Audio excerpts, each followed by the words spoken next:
We're recording now. Okay, so my name is Jae'La Reese. I am a family and consumer science intern. And my name is Beverly Jackie. I'm a family and consumer science educator at the University of Maryland Extension, and I'm one of Jae'La's interns. Today we are going to be talking about overcoming the barriers to weight loss. Okay. Next. Can you see it? Yes, I can see it. Okay. By the end of this session, you should be able to identify 3 barriers of weight loss, identify how stress influences weight, discuss methods of motivation to promote exercise, describe how to set a SMART goal, and practice modifying recipes.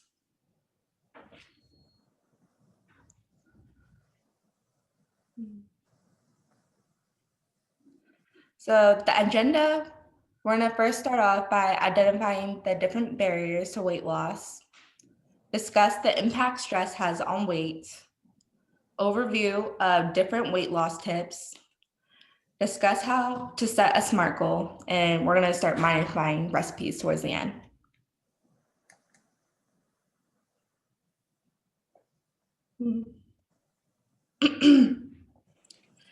So this is the socio-ecological model that public health professionals use to understand the social and environmental factors that create certain behaviors. The difficulty in weight loss can come down to different levels within your socio-economic system. This pertains to the individual level barriers that you create for yourself, such as lacking the motivation to get serious about losing weight. You may not set out the extra time within your schedule to go exercise or to buy or prepare healthier foods. The interpersonal level includes your family and friends and the social cultural norms you have, including having a diet that is full of sugary or fried foods. If everyone in your household is eating an unhealthy diet around you, then you are more likely to also have an unhealthy diet. Support is an important barrier. The people around you may not want the changes you are trying to make to affect them. An example could be you do not want to keep any unhealthy foods near you, as you might be tempted to eat it, but your family still wants to enjoy sugary treats. Your family might or friends may also believe there is nothing wrong with you and you are fine just the way you are. The way others think does affect your motivation to go through with a lifestyle change necessary to lose weight. At the community level, this is your neighborhood and surrounding areas, which may not always be safe for you to walk or engage in any physical activity. This could force you to stay indoors and have a more sedentary lifestyle if you do not have any equipment at home to exercise. Next slide, please. Next slide, please. All right. So these are some other top barriers that can cause weight loss to be difficult. If your thyroid is causing issues, it is a gland that creates hormones that regulates your metabolism. If your thyroid is underactive, then not enough hormones are being produced to increase your metabolism. Medications such as for diabetes, birth control, or antidepressants could be causing difficulty in weight loss. If you have been trying to lose weight with no success, it may be best to consult your doctor to figure if there is an underlying health issue. If you work long and irregular work hours, it can be difficult for you to fit in exercising within your schedule. This can cause indulgence in quick and easy fast food meals. This also prevents you from losing weight. Today in this lecture, we're going to focus on individual level barriers that prevents weight loss, things that you can do to overcome these barriers. Okay, next slide, please.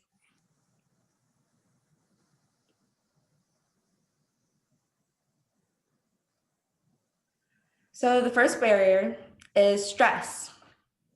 What is stress? It is a feeling of emotional, physical tension in response to an event or feeling that makes you frustrated or nervous. There are three main types of stress. Acute stress, that is short-term stress that goes away quickly. It comes from anticipated demands and pressures, such as from taking a test.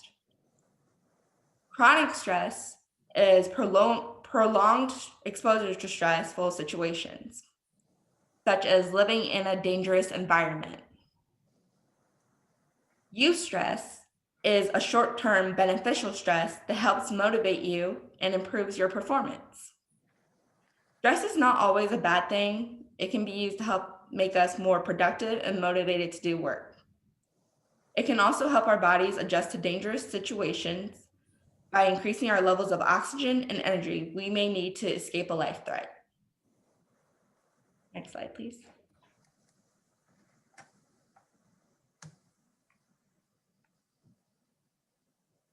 So the negative effects of stress.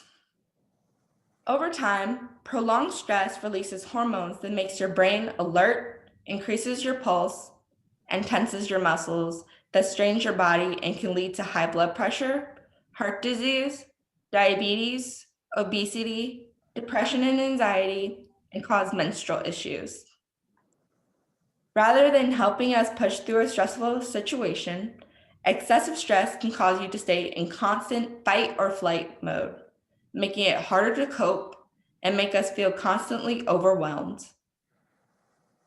The signs of excessive stress include flaring of acne, headaches, aches and pains, frequent sickness, insomnia, decreased energy, digestive issues, sweating, and depression.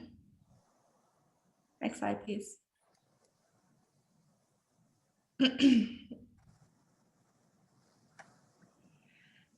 So, how does stress differentiate between sex? The hypothalamus pituitary adrenal axis, or the HPA, involves the body's reaction to stress. When something stressful happens to us, our initial response is controlled by the sympathetic nervous system. This response occurs almost immediately and results in the release of epinephrine, norepinephrine, and cortisol, which work to cause the changes that you would generally expect if you felt stressed or frightened, like increased heart rate and perspiration. For women, the sex hormones can reduce HPA responsiveness. This causes the brain to respond at a slower rate to control cortisol levels, which causes the body's stress hormones to return back to normal at a slower rate. Women also have higher activation for the HPA axis when responding to stress. So this essentially means that women are more likely to be stressed, and our sex hormones make it harder for our stress hormones to go back to normal levels. Next slide, please.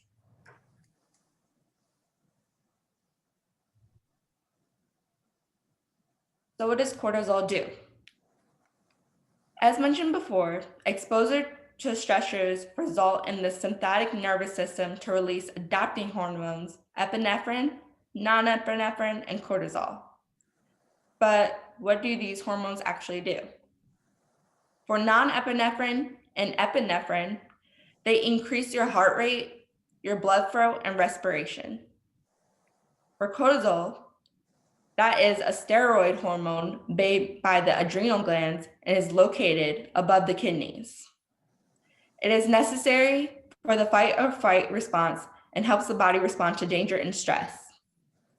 It increases your metabolism of glucose, which helps give you energy to escape a dangerous situation. It reduces inflammation, controls your blood pressure, and suppresses your immune system. Your body needs to have restorative breaks, which is when your body goes back to homeostasis and your hormones are at a normal, healthy level. The hormones which helps bring cortisol, epinephrine, and non-epinephrine back to normal levels are called growth hormones. These hormones are insulin, which allows the cells to take up excess glucose and use it as energy or to store it as fat. The other is acetylcholine, which slows the heart rate and decreases counteracting forces. Next slide, please.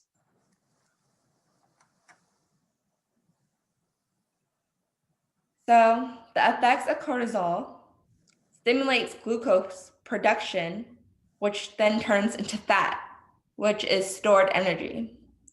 These fat cells then become resistant to adrenal stimulation to release fat. This increases the likelihood of obesity since you are unable to get rid of fat as easily. This increases risk of metabolic syndrome, which is when you have high blood pressure, high blood sugar, excess body fat around the waist, and abnormal cholesterol levels. It also can result in insulin resistance that leads to diabetes and heart disease.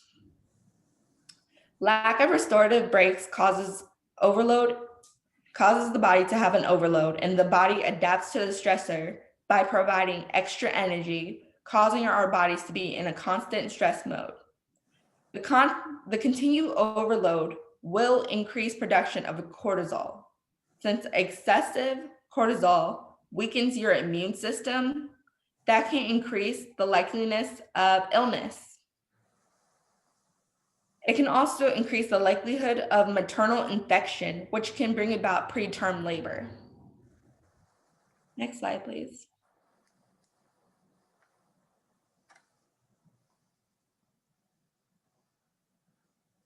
The second barrier is carbohydrates. Stress is associated with hunger hormones that causes people with chronic stress to indulge in overeating of junk food, which increases their level of carbohydrates.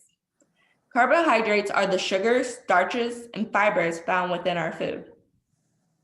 The unhealthy carbohydrates are sugary and salty food we may like to indulge in, like candy, soda, and French fries. These comfort foods gives the body a burst of energy and pleasure that helps combat stress response emotions. Stress eating is not the only contributor to gaining weight, as increased levels of stress causes people to lose sleep, exercise less, and consume more alcohol. Women are more likely to cope with stress by stress eating, while men are more likely to cope by drinking alcohol. Harvard researchers have a theory that overweight people have higher level of insulin, and stress-related weight gain is more likely to happen with high insulin levels. Next slide, please.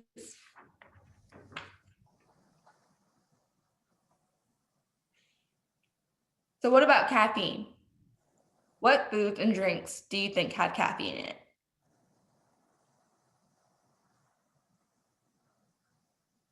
You can write it in the chat box if you want.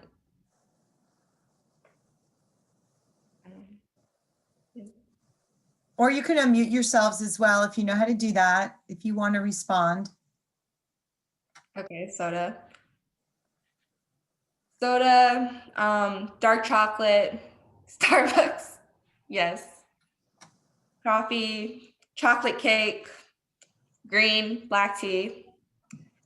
Okay, caffeine has an additive effect on cortisol levels when combined with stress. It also interferes with the restoration of cortisol levels.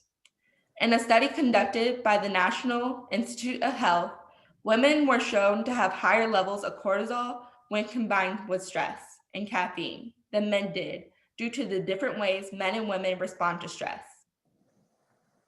Caffeine causes the body to utilize increased amounts of glucose when contributed to the higher levels of cortisol viewed in a woman's body after she eats. Essentially, caffeine is causing the body to use more energy, so the body tries to produce more cortisol to make up for the loss, which causes your system to work overtime. Next slide, please. Okay. So the third barrier is poor sleep habits. According to the National Sleep Foundation, our appetite is controlled by neurotransmitters in our brain that tells us that we are hungry. The neurotransmitter ghrelin promotes hunger, while the transmitter leptin contributes to the feeling of being full. They tell us if we need to consume more calories. Research has shown that poor sleep habits affects the control of these neurotransmitters by causing more ghrelin, which promotes hunger, and less leptin. So we do not ever really feel full, which contributes to our food cravings. Poor sleep habits encourages your body to consume more carbohydrates. It can affect your body's ability to use insulin, which would normally help the fat from being stored in your body. Instead, your body becomes more insulin resistant, signaling the fats in your body to produce even more insulin, where it has nowhere to go except to turn it into even more fat in your body. So not having regular sleep can cause you to have less energy to go work out since you're so tired. It also prevents your body from creating muscle. If you're not getting enough sleep, this will increase the level of cortisol within your body, and there will be less growth hormones to regulate your stress levels. Next slide, please.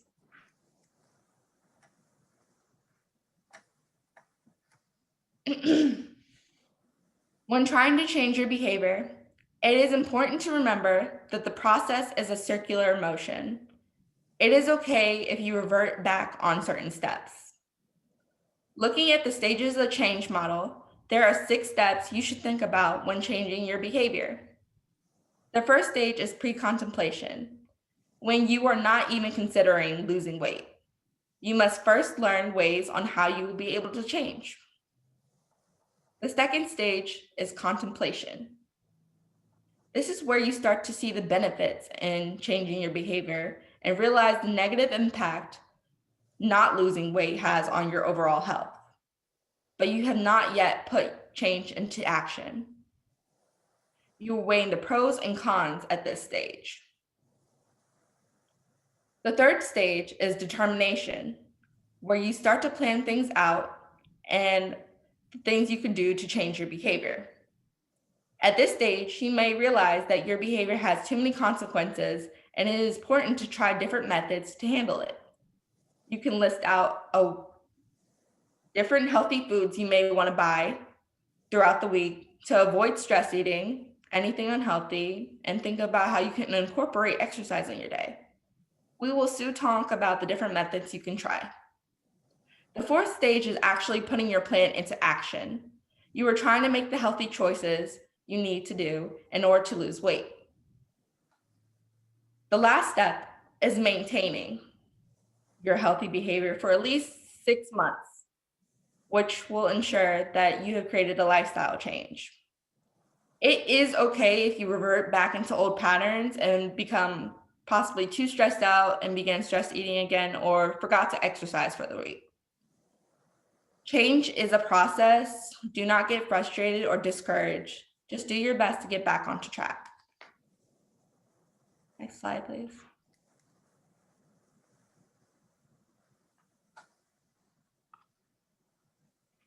Okay, how to motivate yourself. In this day and age, we have learned to become accustomed to receiving things instantly with the use of technology to get instant information, or demanding the people in the fast food restaurant to hurry up with our order. When it comes to weight loss, you need to remember it is not an instant process. You cannot expect diet products or a diet will create fast results. Try to create a diet fitness plan that fits your lifestyle and not someone else's. What works best for you may not work best for someone else. Try a food journal. This will allow you to write down everything you eat, breakfast, lunch, dinner, and snacks, along with all the calories that they each contain. This will provide a visual representation of your daily diet From there, you can create a calorie restriction for each day that will help you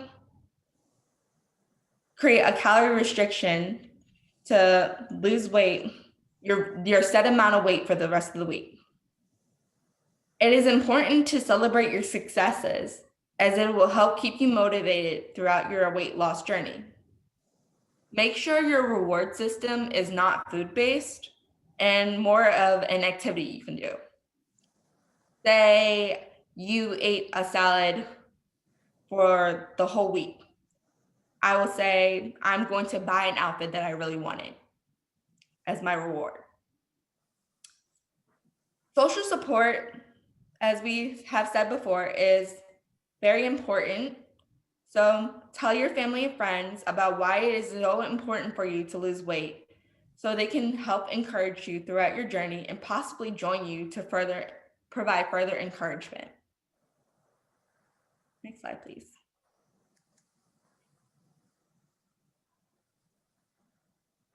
Okay, now we're going to talk about SMART goals. You can't set a goal like losing 40 pounds in 3 weeks. If your goals are unattainable and you fail within your set time frame, you most likely will get frustrated and give up on losing the weight. You must set SMART goals. That means specific, measurable, achievable, relevant, time-based goals. This will help create a roadmap for your weight loss journey.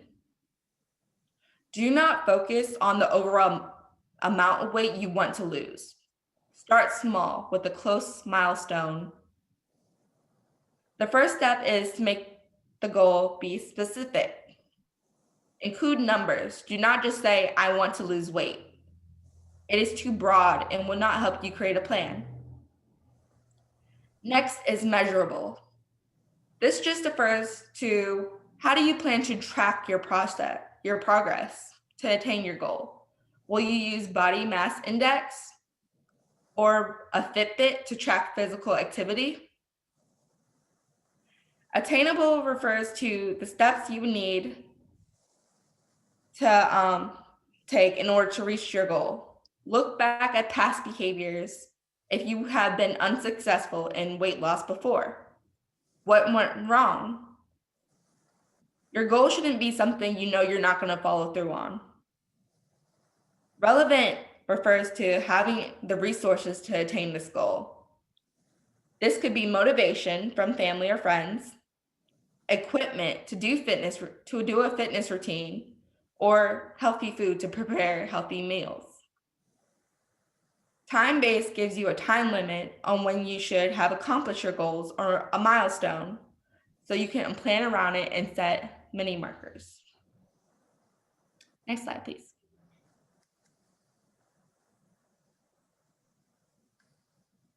So this is the SMART goal template that will be provided to you after the session, I think, to help you craft your own SMART goal. We're going to create our own example together right now just to show you how to do it. So first we must come up with a specific weight you would like to lose and why you want to lose that weight in the first place.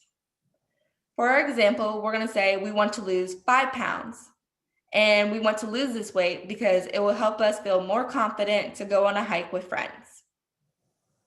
Next, you must choose a time frame. When do you plan to lose that weight? For example's sake, we're going to say we want to lose 5 pounds in a month from the start of our diet. This fulfills the time-bound component, as you can break that down into how much you will need to lose every week. If we're going to lose 5 pounds in a month, that means every week we need to lose 1.5 to 2 pounds, which makes it both achievable and realistic. You still must consider the tools you need to accomplish that goal. So for this example, we're going to say we're going to increase our physical activity levels to 20 to 30 minutes, 4 days a week, and track it with a Fitbit.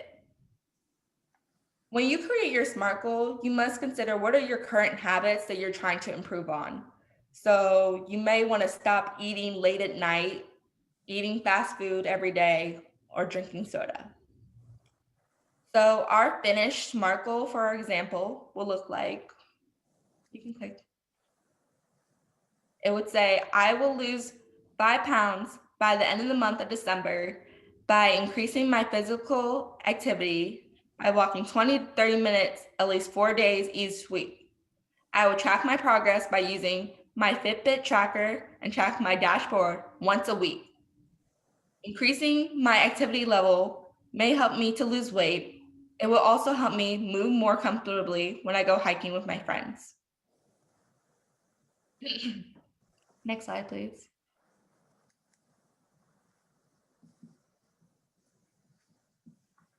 So, tips for stress reduction techniques.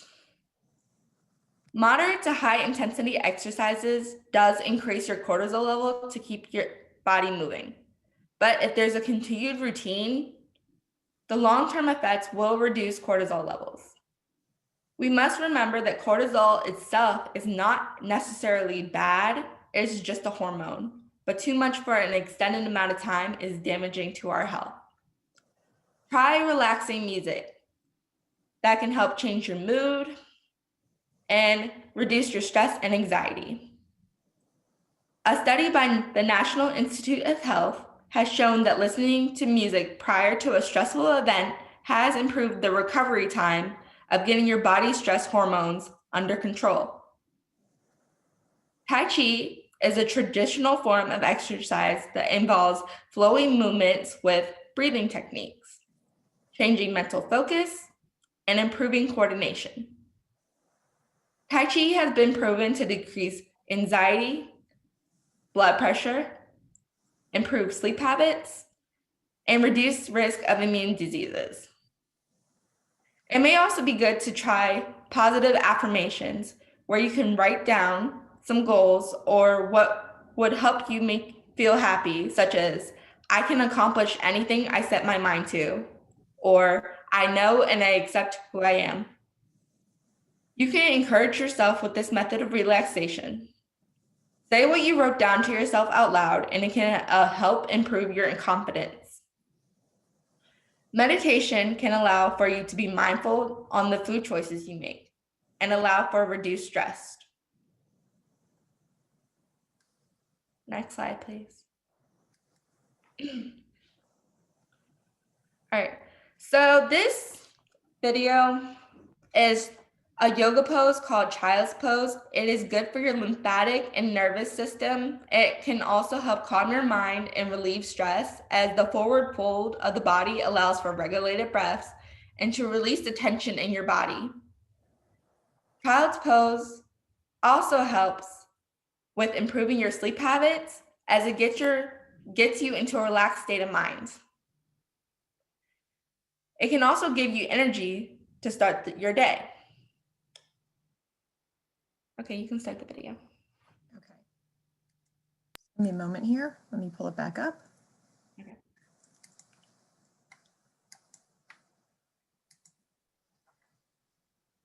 Okay. Can you see that, Jae'La? I just want to make sure. Yes, I can see it. Thank you. Child's pose is one of my favorite yoga poses because everyone can do it. It's more of a resting phase for transition in between yoga poses. You want to start from your downward dog, and when you come down to your mat, bring your knees as wide as your mat, big toes together, and then it can be done with your arms just down to your side. Head can rest towards your floor, belly on your thighs, and you can have your arms just resting by your side. And you'll feel relaxation all through the spinal column.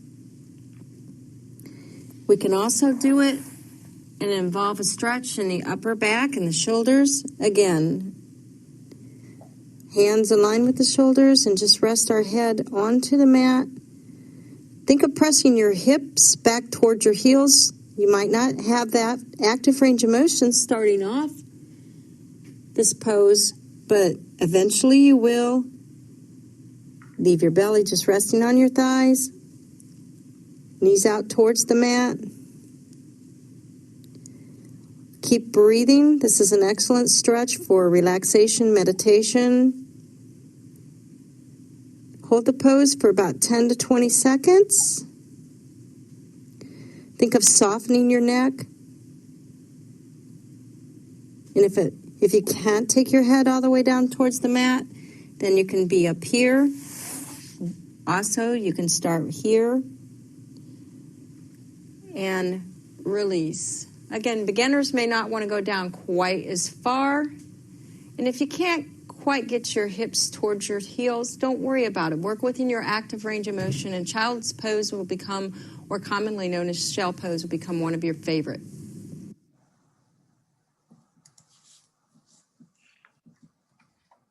Okay. All right, let me go back to your presentation. Oops, sorry.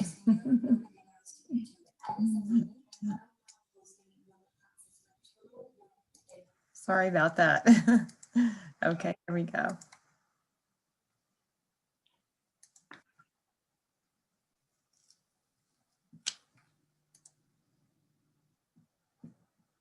Okay. Okay. How to work out throughout the day. If you have a busy schedule or need to go to work or class, make sure to plan extra time in your day to incorporate exercise.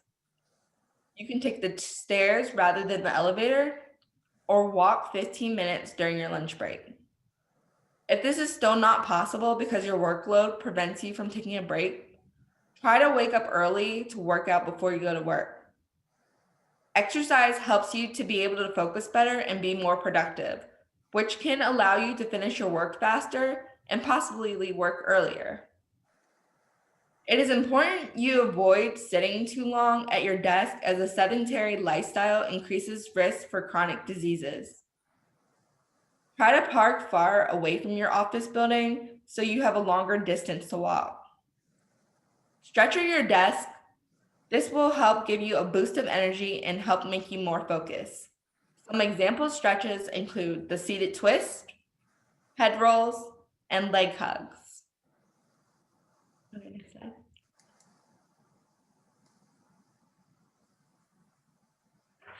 Okay, so try and do these poses on each side of your body and take deep breaths while relaxing your muscles. If you can, try each pose for 5 minutes every day, and you will notice how they help alleviate your stress levels and provide you energy. Next slide.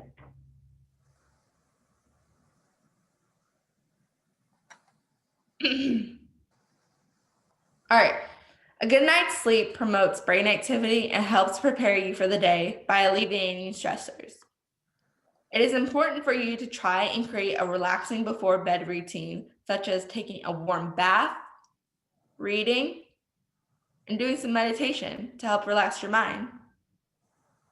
Try to avoid technology and eating at least 30 minutes prior to going to bed. Studies have been conducted that show that our increased dependency on technology has increased anxiety, disrupts our focus, and prevents us from remembering things properly. You want to make sure you are relaxed and get at least 7 to 9 hours of sleep, according to the National Sleep Foundation. Less than the recommended amount of hours of sleep can lead to diabetes, heart disease, and a shorter lifespan. Recent studies have indicated that sleep also helps cleanse our minds of waste products, including proteins that have been tied to Alzheimer's disease. We must also remember that sleeping more than the recommended amount of time also has unhealthy outcomes. Next slide, please. Okay, for nutrition, we may want to consider increasing our omega-3 intake. That means consuming more nuts, salmon, tuna, flaxseed, soybeans, and canola oil. Omega-3 is made up of essential fatty acids that your body cannot make on its own, so you must consume it in foods. Omega-3 is an important component of membranes that surrounds your cells. They also help give your body energy, support brain activity, and helps you feel full longer. Studies have indicated that people with stress-related illnesses have lower levels of omega-3 and higher levels of cortisol. Why is that?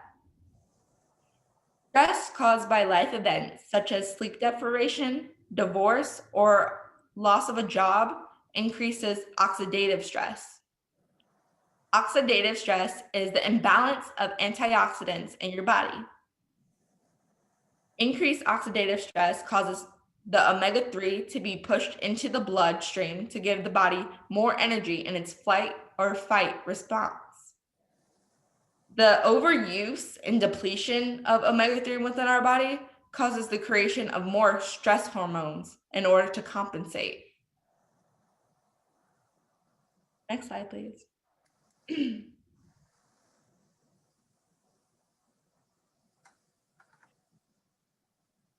So this chart was provided by the National Institute of Health Office of Dietary Supplements. It indicates that these are the values for omega-3 intakes based off of healthy people. The level of omega-3 varies based off age and sex. Notice between the ages of 9 to 13 years old, there is a difference in intake for male and female. The reasons why is men need more than female because females have a higher risk in getting blood clots, which can lead to stroke and a heart attack. Do not take more than the recommended doses as excess omega-3 can cause bleeding issues and affect your immune system. If you are thinking about taking supplements of omega-3, just know the max amount allowed is 2 grams a day, but it may be best to consult your physician to determine the best dosage for you. Next slide, please.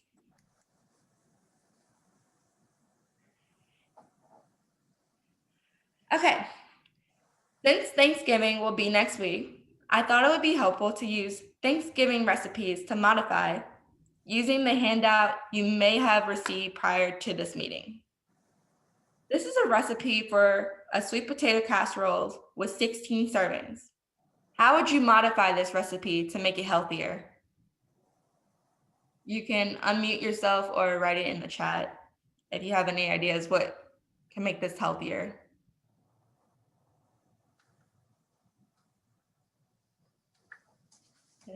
No marshmallows? Yeah. Anybody else? Reduce the butter? Yeah.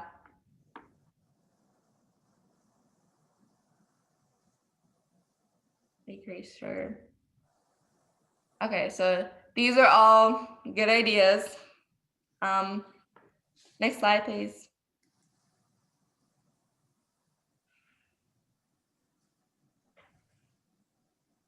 You may need to click it more.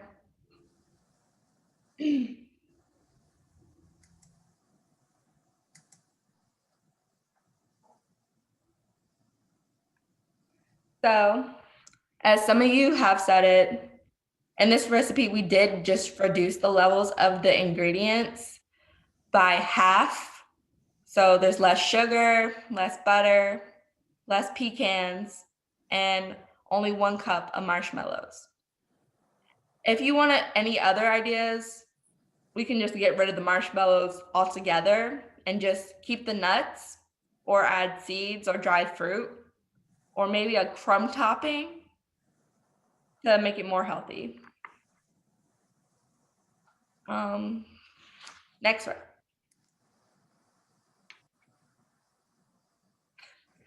Okay, so this is a recipe for a traditional herb roasted turkey. Do you believe this recipe should be modified? If so, how?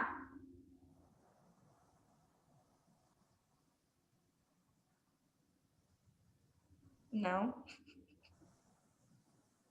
Looks healthy. Okay, so you are completely right. A roasted turkey is the healthiest way to prepare a turkey. You avoid using excess oils and salt-based seasonings. Instead, you can focus on the herbal-based seasonings such as apple, lemon, onions, rosemary, garlic, or sage. This will help highlight the natural flavors of the turkey without any added sodium. Avoid fried turkey. That is the unhealthiest way to prepare turkey, although very delicious. We want to stay healthy during the holidays, especially as most of us will not be seeing our extended family and we'll have to prepare it ourselves this year. Okay. Next slide. All right. So we have established that stress is defined as an emotional or physical reaction to an event. We have said that sleep deprivation can cause increased levels of cortisol. We found ways to encourage physical activity throughout the day and how to motivate ourselves. We went over how to set SMART goals. We have established that different stress relieving techniques can be easily integrated within everyday life, and an increase of omega-3 intake can decrease cortisol levels. Next slide. Is there any questions?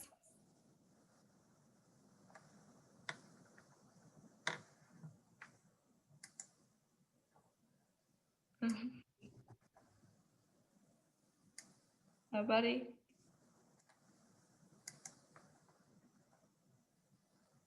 Good.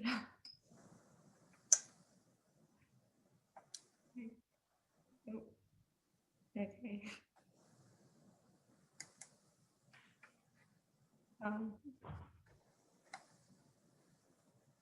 Anybody? Okay. Well, since there's no questions, after this webinar is done, there will be a survey sent to you all to get your overall reaction to this webinar. Please fill it out. Maybe should we give them a week or? Yes, it looks like somebody raised their hand, so that means they have a question. So if you want to unmute yourselves and ask any questions or comments, you can do that.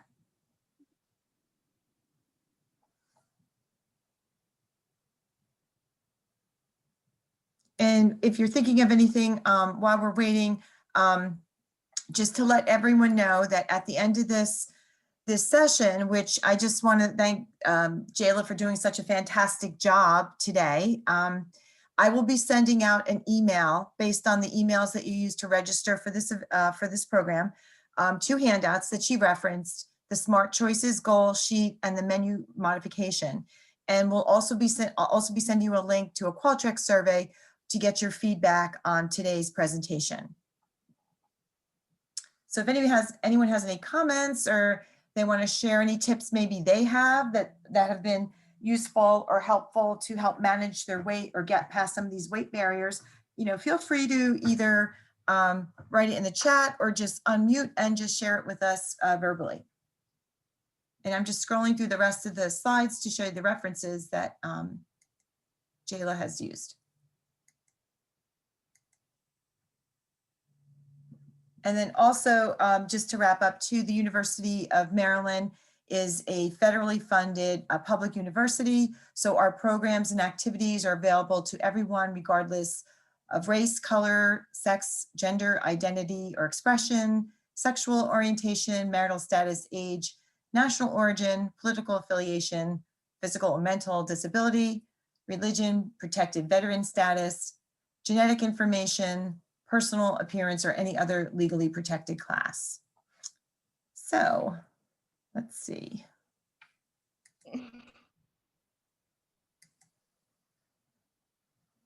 No question. Excellent job, Jae'La. Thank you, everybody, for attending. Thank you. Yes, everyone have a happy Thanksgiving, and hopefully maybe the recipe modification sheet that we'll be sending out later on this afternoon might be helpful for modifying some of your own family favorite Thanksgiving or any other holiday recipes. So if the rest of you if anyone has any questions and wants to stay on, you're more than welcome to. Other than that, the program has ended and we thank you for participating today. Hope you found this information helpful and have a very healthy, happy, and safe Thanksgiving holiday. Wishing you the same.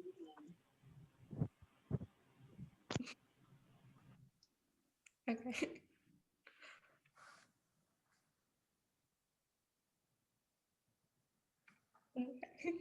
Okay, so we'll just,